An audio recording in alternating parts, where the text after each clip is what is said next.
Good morning. Wow, look at this turnout. I know my mom is absolutely amazed right now at the influence she has made. You know, the past 2 weeks have been an absolutely beautiful time in my life, other than the fact that we've been pulling straws to see who cooks next.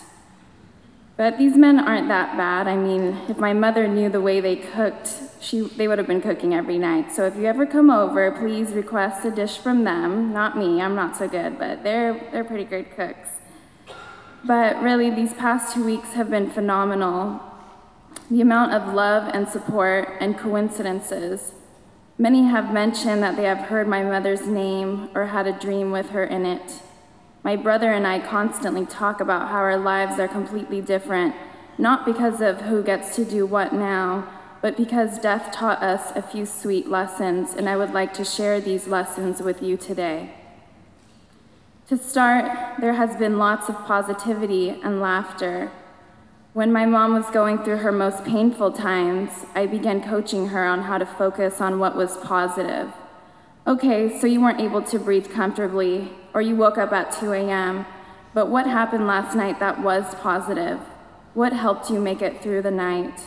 And we then made it a habit to start seeing the grace of God in everything. And laughter. A lot of people are in shock to see me laughing and smiling, but why not? Why should death be so morose and depressing and full of resistance? My mom left us the most beautiful gift of all, and that's that even death, with its stereotypically exhausting, draining reputation, can have joy, can have laughter, can have positivity, and it shines out of me day in and day out. I couldn't be sad even if I tried. It wasn't what she wanted. Second came the power of family and friends. I feel as though I'm a lion cub being lifted up by my neck, being carried around from here to there. If I wanted to fall down, I literally couldn't by the amount of people pulling me up and supporting me. Thank you all for doing so. Third, death taught me to be fearless.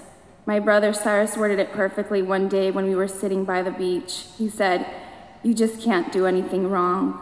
And it is true, we can't. Not in the eyes of you-know-who.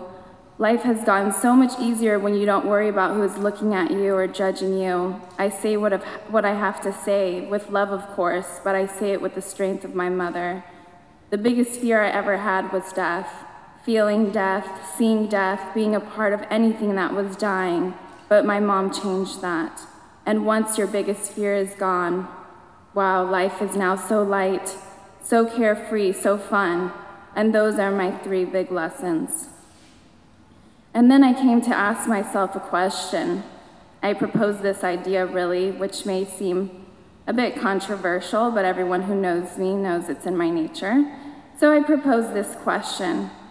If I gained all of this from cancer, because essentially that is what she passed from, if she gained, if I gained, if we gained all of these lessons from cancer, is cancer really all that bad?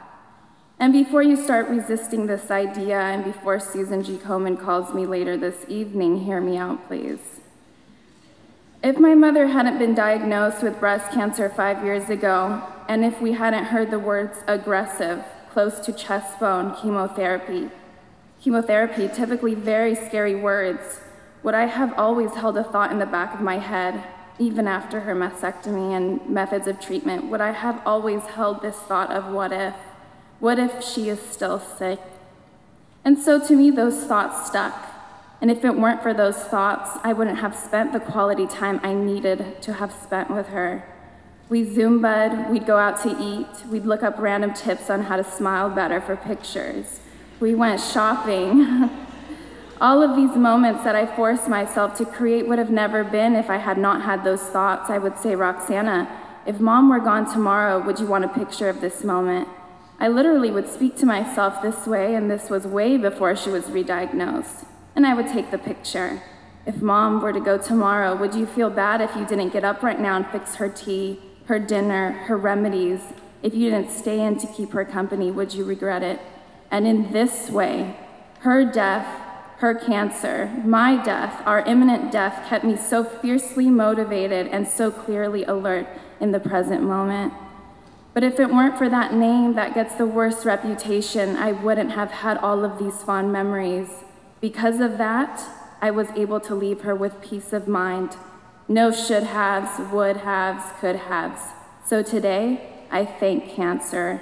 Thank you, cancer, for a slow death, for allowing me and all of us the opportunity to say goodbye.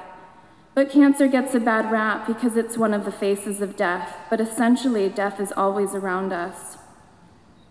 And there's a quick story I want to share. When my mom was given 2 to 3 weeks to live, I was sitting on the couch with my brother, and up until that time, we hadn't really spoken about what was going on, what was going to inevitably happen, and soon. So finally, I turned to him and I said, "What are you thinking about? Do you want to talk?" And he gave me his usual little brother, "I don't know." And I told him, "Cyrus, death is all around us. You just don't see it because you haven't trained your eyes to see it. Look at this tree." And I pointed to this dying tree, yellow, hardly any leaves. It was like a Charlie Brown Christmas tree. We've been wanting to get rid of it for years. You can just imagine my mom. "Look at this tree," I told him.